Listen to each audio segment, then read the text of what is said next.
इधर टीवी9 से चंपत राय के भाई सुनील कुमार ने बात की है। क्या कहा उनकी तरफ से बताते हैं आपको।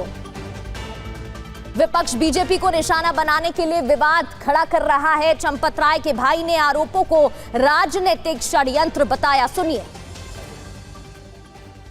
ये राजनीतिक स्टंट है और जब आदमी इतने बड़े ओहदे में बैठा होता है तो ये विपक्ष वाले इस तरह की बातें अमूमन करते हैं कि उन्होंने ये कर लिया, जबकि ऐसा नहीं है। उनका जीवन 50 साल का जीवन पारदर्शिता का, ईमानदारी का, निष्ठा का, त्याग का जीवन रहा है। और जिन लोगों ने ये काम किया है उन्होंने जो है इनके साथ विश्वासघात किया है। इनकी ईमानदारी का फ़ायदा उठा के विश्वासघात किया है। नीयत सच्ची हो तो पूरी कायनात आपके हक में खड़ी हो जाती है। ਮਾਨ ਸਰਕਾਰ ਨੇ ਨਹਿਰੀ ਪਾਣੀ ਦੀ ਸਮੱਸਿਆ ਨੂੰ ਨਜਿੱਠਣ ਵਾਸਤੇ ਬਹੁਤ ਵਧੀਆ ਕੰਮ ਕੀਤੇ ਆ। ਸਾਡੇ ਖੇਤਾਂ ਨੂੰ ਪਾਣੀ ਪੂਰਾ ਲੱਗਣ ਲੱਗ ਪਿਆ ਜੀ। माझा, मालवा, दुआबा और पुआध के इलाके दुआएं दे रहे हैं। ਮਾਨ ਸਰਕਾਰ ਦਾ ਬਹੁਤ-ਬਹੁਤ ਧੰਨਵਾਦ ਕਰਦੇ ਹਾਂ। ਇਸ ਜੂਨ ਜੁਲਾਈ ਜਦੋਂ ਝੋਨੇ ਦੀ ਫਸਲ ਹੋਊਗੀ 85% ਤੇ ਪਹੁੰਚਾਂਗੇ। जिसकी वजह से ये कांड हुआ है और इसकी सरकार ने एसआईटी की जांच बैठाई है और जो वो निर्णय देगी, कुछ उसने निर्णय दिया भी है। एसआईटी की जांच के उपरांत कुछ लोग पकड़े भी गए जो जेल में हैं। बाकी एसआईटी अपना जांच कर रही है, आगे जो निर्णय होगा वो होगा सर्वोपरि।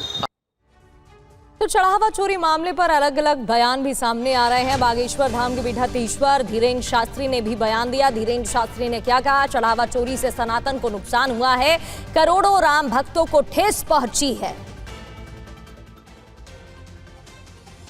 यही धर्म विरोधी ताकतें यही विचित्र स्थितियां बना रही हैं कि सभी मंदिर और संतों पर प्रश्न चिन्ह खड़े किए गए।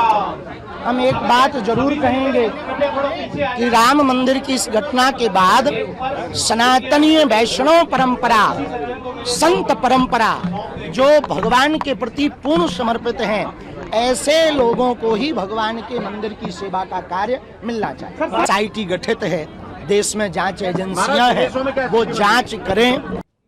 बढ़ते आगे, राम मंदिर चढ़ावा चोरी मामले पर असदुद्दीन ओवैसी ने भी बयान दिया है। क्या कहा, सुनिए। अब देखिए, हमारा तो मानना है कि उस ट्रस्ट में अगर किसी मुसलमान को रख देते तो ले जाकर गोली मार देते, उसको मामला खत्म हो जाता। गलती उन्होंने की, मुसलमान रखा ही नहीं, रख देते उसको, मामला खत्म हो जाता ना। अब क्या बोलेंगे?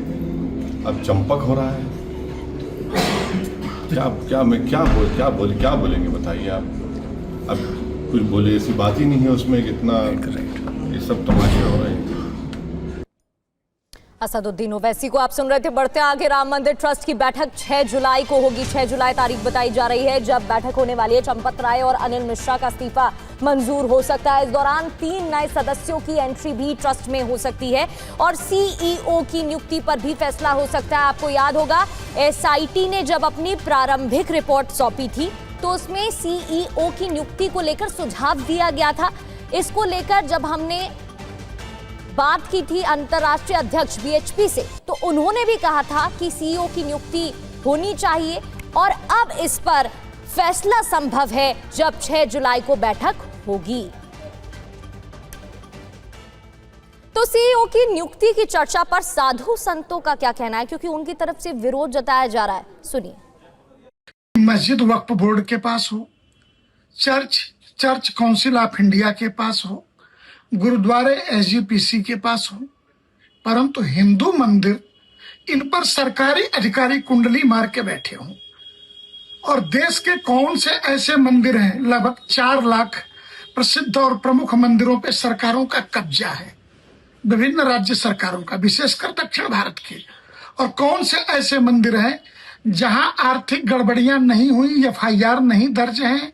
भारतवर्ष में जितने मंदिर हैं, बिना महंत के या बिना पुजारी के व्यवस्था के, कौन सी के महंत स्थान? अयोध्या में इस प्रकार से ऐसा कार्य चलेगा नहीं। चलाएंगे लोग तो जीवन भर ये संसार से कटे रहेंगे लोग। ये चलिए नहीं सकता है। CO IEO कर करके आ करके DM यहाँ पर व्यवस्था कर, DM देखेगा, जिला देखेगा कि यहाँ पर सरकारी अधिकारी आकर के यहाँ पर सुली तहसीली करेगा। चाहते हैं कि यहाँ पर जैसे साधु समाज के यहाँ पर व्यवस्था हाथ में दिया जाए। और यूपी कांग्रेस अध्यक्ष अजय राय नजरबंद, होटल में नजरबंद किया गया है। अयोध्या के एक होटल में नजरबंद है। आज राम मंदिर दर्शन का कार्यक्रम था उनका। कई कांग्रेस नेता आज अयोध्या जाने वाले थे, कई सांसद और कई विधायक। डेलीगेशन कांग्रेस का अयोध्या दर्शन के लिए जाने वाला था, लेकिन नजरबंद की एक खबर सामने आ रही है। तो नजरबंदी पर अजय राय का एक पोस्ट भी सामने आया है। बीजेपी सरकार की तानाशाही चरम पर है, यह अजय राय की तरफ से पोस्ट में लिखा गया है। साथ ही मुझे होटल से गिरफ्तार कर जीप में बिठाकर ले गए। चढ़ावा चोरी को राम भक्तों के आने से डर क्यों है, यह सवाल भी उनकी तरफ से उठाया गया है।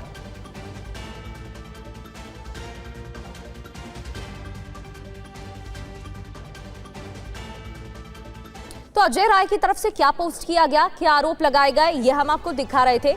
लेकिन कांग्रेस का दर्शन वाला प्लान है क्या और इस पर सियासी संग्राम क्यों छिड़ा हुआ है, यह भी जान लेते हैं। प्रदेश के बड़े नेताओं का अयोध्या जाने का प्लान था और ऐलान किया था। इसमें प्रतिनिधि मंडल में कई सांसद और विधायक शामिल हैं। राम मंदिर में पूजा अर्चना प्रतिनिधि मंडल करेगा, ऐसी तैयारी थी। दर्शन के बहाने कांग्रेस की प्रदर्शन की भी तैयारी थी, ऐसा दावा किया जा रहा है। कार्यकर्ताओं को भी अयोध्या पहुंचने का आदेश था, जो आसपास के कार्यकर्ता हैं। कई नेताओं को हाउस अरेस्ट किया गया है, जिसमें से कुछ तस्वीरें भी सामने आई हैं।